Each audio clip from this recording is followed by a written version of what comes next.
चंद्रपूर जिल्ह्यातील महाकाली कॉलरी भागात अवैध दारू अड्ड्यांवर पोलिसांनी धडक कारवाई केली असता वॉश आउट मोहीम अंतर्गत तब्बल 8 महिला आरोपींवर गुन्हे दाखल करत मोठा अवैध मुद्देमाल जप्त करण्यात आला आहे।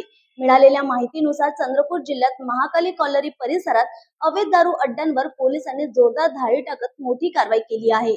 वॉश आउट मोहिमेअंतर्गत 8 महिलांविरुद्ध गुन्हे दाखल करण्यात आले असून 1,41,460 रुपयांचा अवैध मुद्देमाल जप्त करण्यात आला आहे।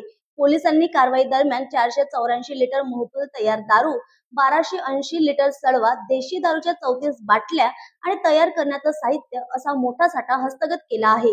ही कारवाई पोलीस अधीक्षक मुमक्का सुदर्शन यांच्या मार्गदर्शनात तसेच पोलीस निरीक्षक निशिकांत रामटेके यांच्या नेतृत्वात पार पडली। कारवाईत सहाय्यक पोलीस निरीक्षक सोनवणे, ननावर, उपनिरीक्षक पोलते, महिला पोलीस भावना, सारिका धोटे, इम्रान डीबी पथक आणि बीट कर्मचारी यांचा समावेश होता।